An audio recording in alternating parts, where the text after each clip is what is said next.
जो ईरान की कार्रवाई थी उसके बदले में कार्रवाई अब अमेरिका ने की है और उस कार्रवाई के बाद क्या यहां से एक नए एस्केलेशन लैडर पर एक स्टेप आगे बढ़ रहा है खाड़ी का इलाका, या फिर सब कुछ बस एक चेतावनी मॉड्यूल के तहत है कि तुम जब अगर ऐसा कुछ करोगे हम कार्रवाई करेंगे, लेकिन बातचीत जारी है? नहीं, एस्केलेशन तो है आशुतोष, और इस हमले का, क्योंकि ये काफी भीषण हमले थे कल से, जो कल हमले हमने देखे थे वो सीमित थे दक्षिणी ईरान के उन तटीय इलाकों के जो स्टेट ऑफ हार्मूज में, जो आप अभी दिखा रहे थे और बता रहे थे।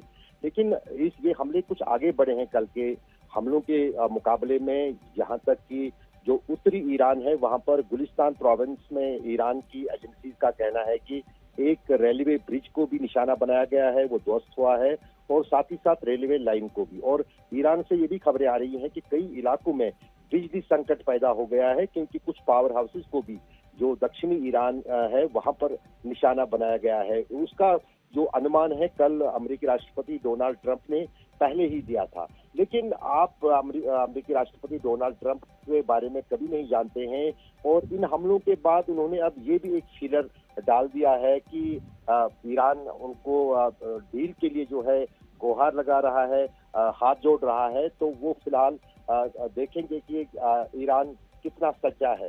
तो जाहिर है कि कहीं ना कहीं ये दोनों हमले, चाहे कल का हमला हो या आज का हमला हो, प्रेशर बढ़ाने की एक टैक्टिक है अमेरिका की तरफ से, अमेरिकी राष्ट्रपति डोनाल्ड ट्रंप की तरफ से, ताकि ईरान जो है एक तरह से डील पर आमादा हो। क्योंकि हमने देखा जब से एमओयू साइन हुआ है, ईरान अपनी शर्तों और अपनी जिद पर कायम है। वो एमओयू के सभी पॉइंट्स के पालन को लेकर अमेरिका पर दबाव बना रहा है, चाहे वो लेबनान का फ्रंट हो, चाहे फिर वो स्टेट ऑफ हार्मूज में उनके तय किए गए रास्ते हो। तो जो अमेरिका और अमेरिका के सहयोगी मानने के लिए तैयार नहीं है, चाहे इजराइल हो या फिर खाड़ी के कुछ देश हो, यूएई और कुवैत और बहरीन। तो लेकिन अब जो है यहाँ पर क्योंकि अगर हम देखें तो अंतिम संस्कार हो रहा है, जिनाजा निकल रहा है। एक तरफ लेट सुप्रीम लीडर का जो कि इराक में है, आज करबला उनके पार्थिव शरीर को लिया जाएगा, वहां से फिर उनको दफनाने के लिए वापस ईरान लाना है।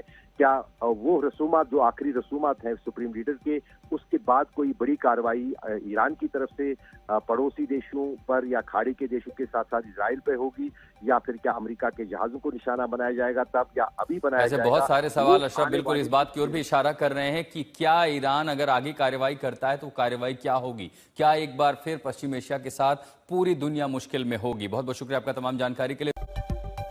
तो क्या पश्चिम एशिया एक बार फिर तनाव के मुहाने पर पहुंच गया है? आप देख रहे हैं आज तक, आपके साथ मैं हूं आशुतोष मिश्रा।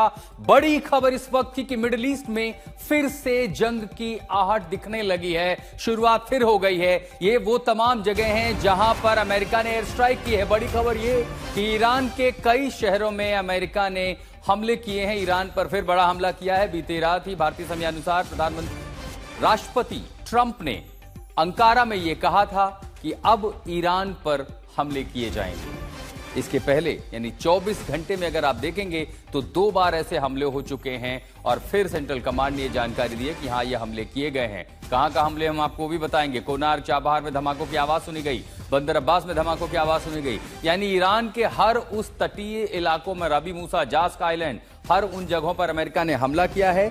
ये हमले जवाबी कार्रवाई है ईरान के खिलाफ। स्टेट ऑफ हॉर्मुज में 3 वाणिज्य जो कमर्शियल शिप थे उस पर हमले किए गए थे। ईरान ने कहा यहां हमारा नियंत्रण है। कहां कहां हमले किए हम आपको ये बता देते हैं। बंदर Abbas, कोनारक, Chabahar, jacks island, Abu मूसा द्वीप, बुशर सीरीक। यानी नक्शे पर अगर आप देखें तो ये ईरान का नक्शा है। यहां से ये जो खाड़ी का इलाका शुरू होता है, ये यूएई, इसके आगे मिडिल ईस्ट के तमाम सारे देश, ये है स्ट्रेट ऑफ हॉर्मुज। यानी यहां से गुजरने वाले, इसके आगे यहां पर आप आते हैं तो ओमान की शुरुआत। तो कहां पर हमले? सबसे पहले बंदर अब्बास। बंदर अब्बास जो कि ईरान के सबसे बड़ी न सिर्फ सैन्य ताकत है बल्कि इसी के साथ उसका एनर्जी स्टोरेज भी है। यहां से शिप कार्गो जो लोड होते हैं वो दुनिया भर को ऊर्जा पहुंचाते हैं। उसी के साथ साथ कोनारक में हमले किए गए। कोनारक के साथ चाबहार, ये दोनों वो इलाके हैं जहां पर उसका मरीन बेस है और यहीं पर उसके सबसे ज्यादा शिप थे, वॉरशिप थे, जिनको नुकसान पहुंचा गया। जास्क आइलैंड स्ट्रेटेजिक रूप से ईरान की सबसे बड़ी ताकत है। जास्क आइलैंड, अबू मूसा द्वीप, सीरिक, बुशर, जहां से वो कई सारे न सिर्फ अपनी कमर्शियल एक्टिविटीज को अंजाम देता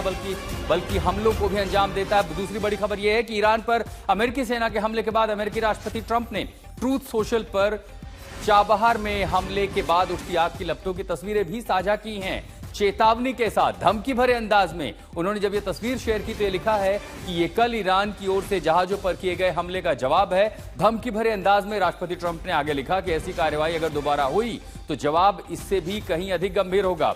ये देखिए, ट्रूथ सोशल की वो तस्वीर हम आपको दिखा रहे हैं। अगली बड़ी खबर यह है कि ईरान पर एक बार फिर हमले के बाद अमेरिकी सेना के सेंट्रल कमांड ने बयान जारी किया है।